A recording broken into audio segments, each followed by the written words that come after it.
All right, so I told y'all there'd be a part two. We're gonna do it. This is it. Pay attention, because we're gonna try to get through it quickly. So these are all the parts that have finally come in, mainly gaskets and whatnot from the dealership. So the two most important parts that I'm gonna start off with, I'm gonna start showing you them in that order. So we'll grab these, and we're just gonna come over here and start setting stuff down over here where I can show you. So, I need you. So, this is the water pipe. It goes from the back of the water pump to the back of the thermostat, thermostat housing, whatever. So, let me turn this other light off. I don't need it. So these two O-rings will go here and here. And here's your part numbers for them. They're both the same part number, as you can see.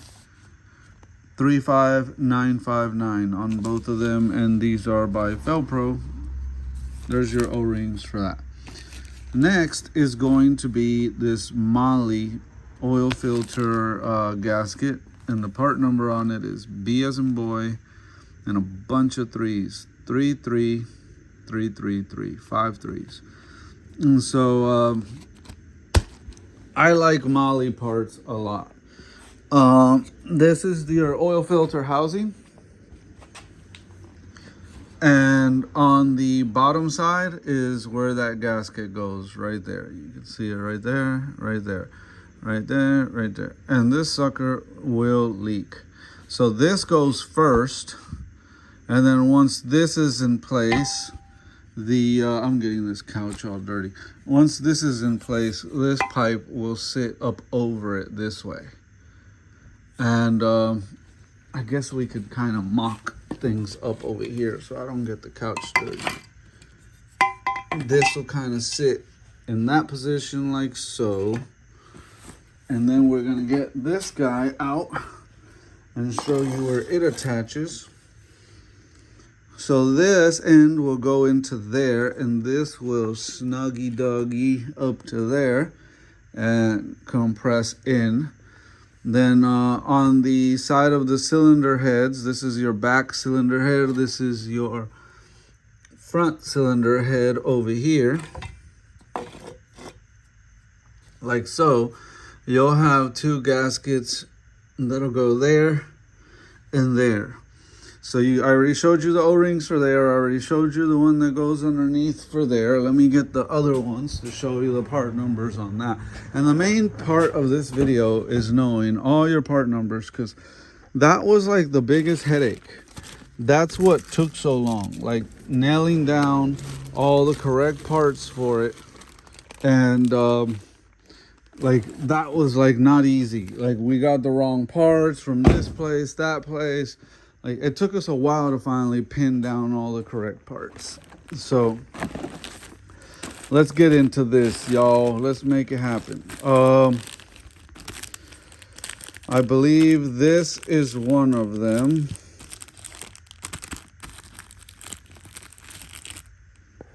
Yeah, so there you go. And we'll get rid of the little sticky there and show you the part number. This is a Hyundai part number. And there you go, 25652, C as in Oscar, A as in Alpha, A as in Alpha, and 0. So here is the part number for that, genuine part from Hyundai. I mean, there's your part number too there. When I just read it to you, it starts with a K at the beginning on the front, and on the back it didn't have the K, but pretty much the same thing. So this one will come over here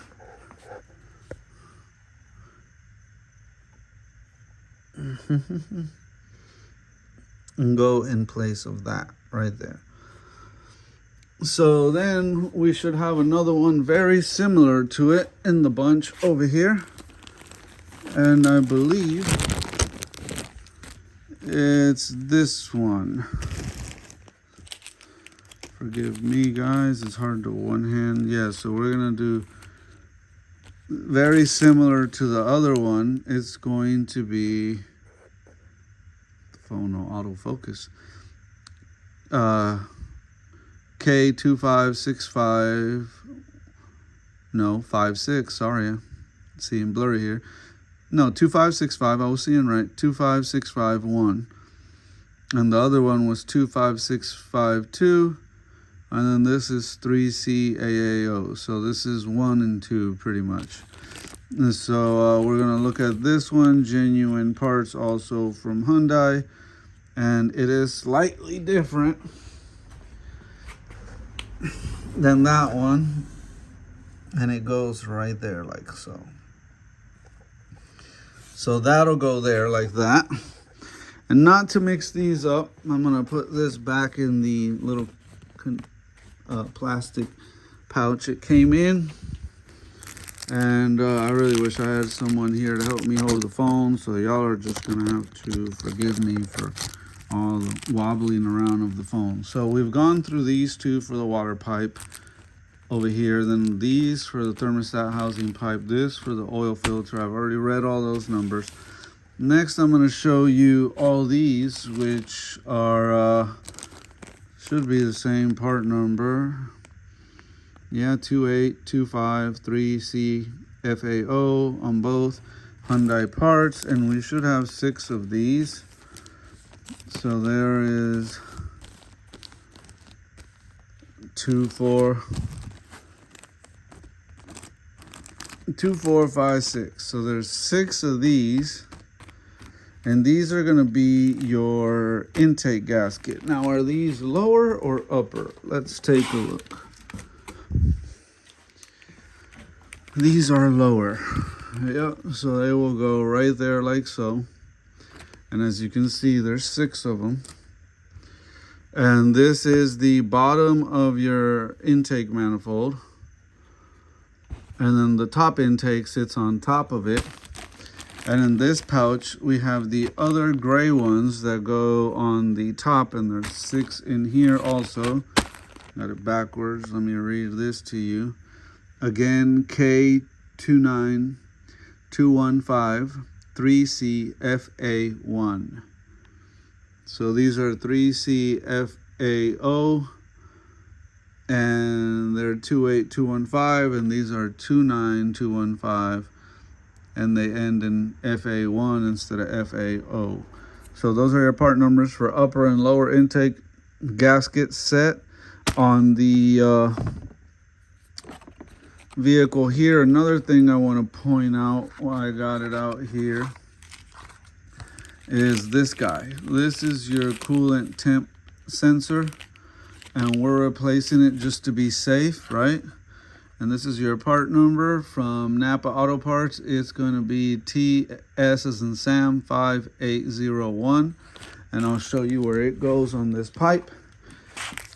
I'm going to try to one-hand this phone again to show you guys this. And so it sits up under here. And that's it right there, right? So this kid will get inserted up in that plastic housing right there. And see, this is like heater hose inlet galore. You got all kind of heater hose inlet bypasses. 1, 2, 3, 4 coming in from different from some from throttle body, some from heater core. 2 from throttle body, 2 from heater core, and then your water pump shooting in this way. And then there's another gasket that sits up here. It's just like a little lid thing. I don't know really why they put that there. And then you got your thermostat gasket that goes on the front there, and your oil filter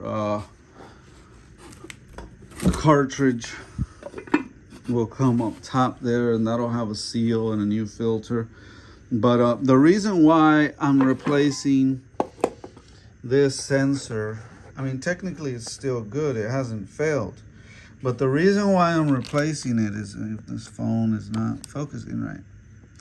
Okay, so it's just pull this clip and wiggle, wiggle, wiggle and get it out.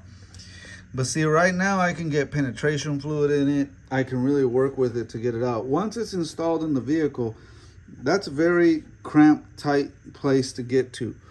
And God forbid something happens, and then they call me and they got a temp gauge light issue, and I don't want to deal with it. So I'd rather dot the I's, cross the T's, and say we replaced it now, and we have that peace of mind. So you can barely see it. It hides under there. And there isn't a lot of room once this is installed in the vehicle to get to it. So you're better off, it doesn't break the bank to buy that sensor. Go ahead and buy it now, include it in this since you're taking all this apart. I have out another gasket here I will show you. And, oh, here's the other guy. That's what I was looking for. This is the one that sits on top of the housing right there. And this guy's part number is going to be K25653-3CAA0. So there's your part number for that one. And I repeat, that's the one that comes on the top there. And there's a little lid, 3 bolts, plastic little lid. Nothing really attaches to it. It's more like I don't really understand why they put that there, but it's there. So we have that gasket. Then I have this other one right here, which is Velcro gasket. And there's your part number, 61566. And this one is for the throttle body. Here's your throttle body gasket that we'll be replacing. They look identical other than color, pretty much the same in size. And then this is the throttle body itself, and it will seal against the back of this. Onto the intake manifold, it goes in this groove in here. So yeah, that's pretty much all we're doing as far as upper gaskets there.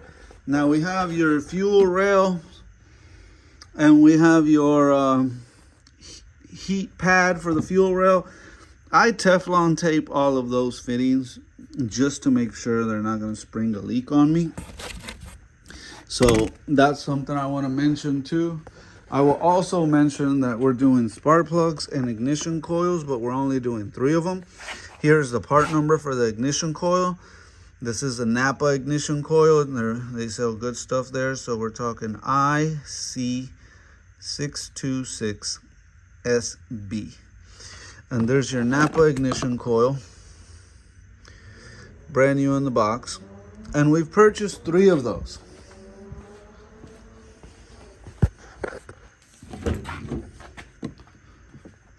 Here is the other 2.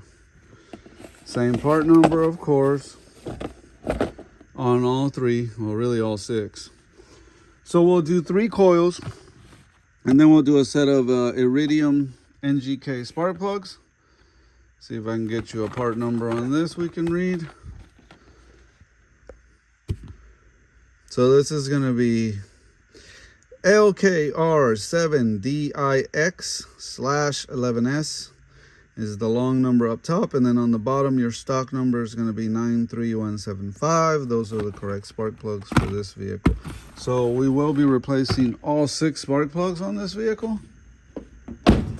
And now I'm going to climb up in here and show you guys what's going on up here. So once this intake manifold is placed over the car, the big one, not the little one, the big intake manifold and all the different hoses and vacuum lines and everything, electrical plugs and all that attached to it. Once that's on there, that's pretty big. It covers up most of the engine. It hides most of the engine, and you don't have access to almost any of the engine anymore once it's installed. So getting to those 3 coils, if you had a misfire later, would be a bear. To have to remove the intake and hoses and sensors and everything else just to access them again. Technically, there's nothing wrong with those 3 coils. So we'll keep them as spares. But we want to put the brand new ones there. We're going to put obviously new spark plugs. We're obviously going to do the new spark plugs up front. But up front, we're not going to do the new coils. The coils in the front are a lot easier to get to. 1, 2, and 3 right there. You see, so there's your 3 coils up front. You don't have to remove the intake to get to those. So it's not necessary to replace those new. But just because we do have to remove the intake in the back, we went ahead and got those new. So new spark plugs, new coils. I will show you in here the new oil pressure switch that was already replaced. That is what caused this thing to fill with oil in the bottom and trickle out and slide down the back of the motor and make it appear as if it had a rear main seal leak in between the transmission and the engine, when in actuality it was the oil pressure switch, and there is a recall on that. The recall, they would have fixed that, but they wouldn't have done the intake port cleaning. They wouldn't have done a lot of other things we're doing here tune-up wise.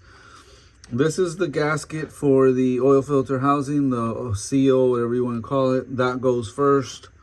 The water pipe comes in here, comes across to there. Then your water thermostat, other plastic pipe attaches to this cylinder head there and to this one there.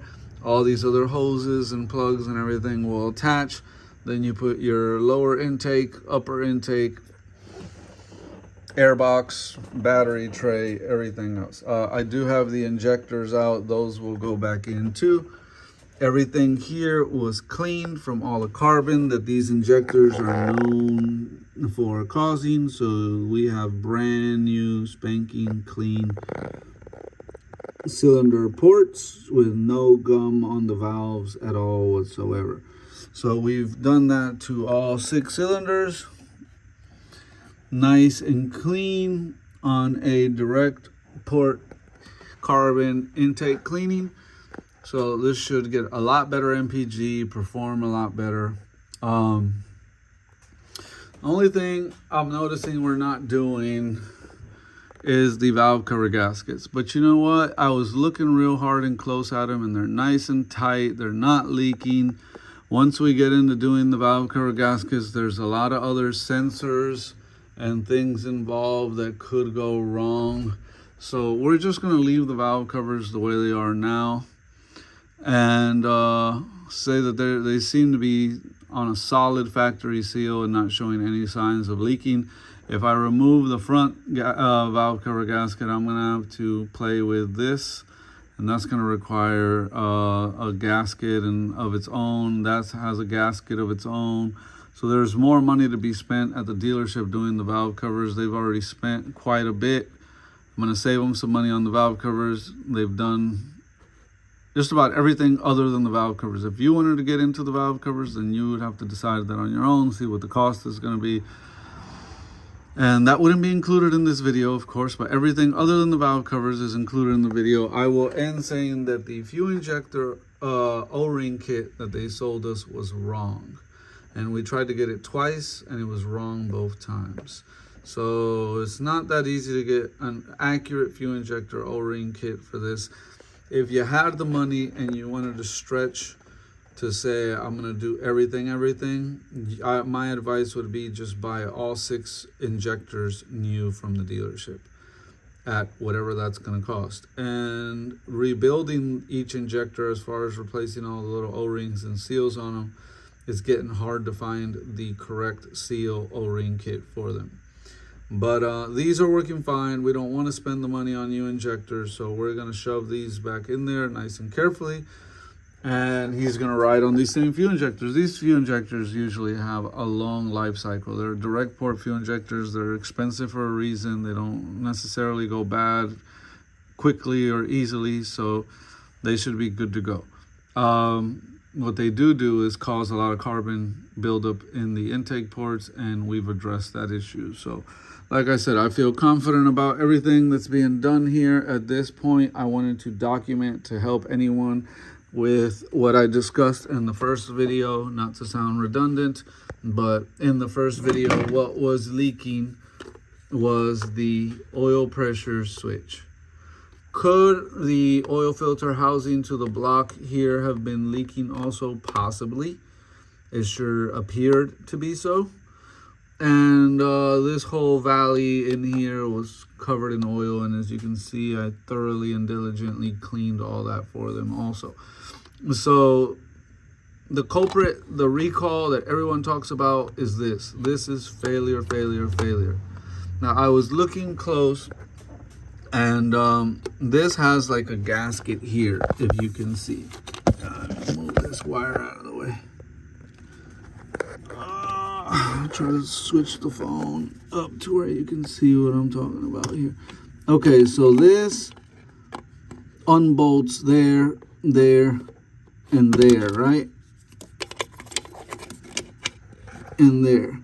And as you can see, there seems to be a gasket underneath right there. And I'm almost concerned about if that gasket leaks there or not. And I wanted to tell them to replace that gasket too. The reason why I didn't is because if you look, and this knock sensor wire is not being friendly as far as showing you, so I'm going to stretch it up over here. Okay, let's not drop the phone while we're doing this. Okay, so if you look right here, try to get the pointer in the right spot. If you look right there, this housing that's part of that gasket, this housing has to come off. If you can see it, it goes into this. It slides into it. So you have to unbolt it, and then you can't lift it straight up.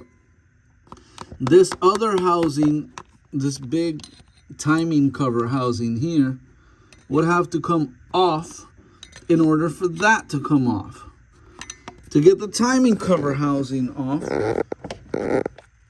you can see all your pulleys, everything has to come apart, and then your timing components are hitting back inside of the cylinder heads here, and this timing cover would remove, and you would have access to that. So somehow, I've never done this job, but I can see that this is inserted there. Maybe I can just unbolt these bolts and try to wedge this out. Maybe it's not too far into there. I don't know. I've never done this before, so I have no idea. Let's see how far back into there this thing is going. I really don't know, and I don't care to find out. It's quite the job.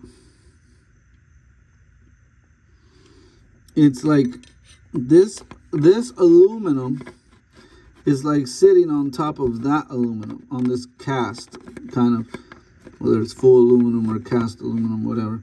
But this seems to be inserted in there to where this is hugging on top of that, and I don't see that unbolting and coming out, and I don't want to play and unbolt and then disturb the leak and then create a leak if it wasn't leaking from there and it was only leaking from the oil pressure switch. So my thing is, was it leaking just from the oil pressure switch itself, which it clearly was, or was it also leaking from this oil pressure switch housing gasket? And the dealership didn't mention anything about it in the recall. Maybe they don't do it in the recall either. When we went to buy parts, it wasn't mentioned, hey, you should get the oil filter switch housing gasket also. No, it wasn't mentioned there either. So apparently that just kind of stays. Sometimes it's just like a factory seal that's not meant to be disturbed. And sometimes, sometimes you want to disturb it and fix it. But being that it looks so questionable on how it comes out of there, we're going to take a pass on it. We're going to cross our fingers and say it was just leaking from the oil pressure switch. Pray to God that it doesn't come back to bite us in the ass. Put it all back together, and no more leak is the outcome we are positively hoping for. It's definitely not going to leak from there, and it's definitely not going to leak from here. If it did leak, it would be leaking from this. So anyways, I made this video longer than I thought, but I like to explain everything because whoever's going to do this doesn't really know what they're getting into, and seeing all this gives you a solid idea of what you're actually getting into. And if you decide to, I forget this is on, sorry. If you decide you are getting into it, then there's your part numbers. You're welcome. You didn't have to go through what I went through and the owner, my friend Chris, went through to nail down all the correct parts. You just watch this video, hit pause, write down your part numbers, call your dealership, give them your VIN number, and call Napa Auto Parts on the Napa parts. We got those there cheaper for good reason. Napa gives you good stuff. And I'm not going to tell you the price because depending on where you live, the price will change. But at least you have the right part numbers no matter where you live, no matter what the things cost in your state compared to my state. Those are the correct part numbers. Period. End of story. So there's all your part numbers. You get an idea of everything that has to come apart to access this. I already did an explanation of the intake port cleaning on part 1, so go watch that. And thank you for watching part 2. And now it's time to end this video and seriously start putting this thing back together. God bless you. I'll catch you on the next video. Any other questions? I'm human. I miss stuff. Leave me a comment below. Peace.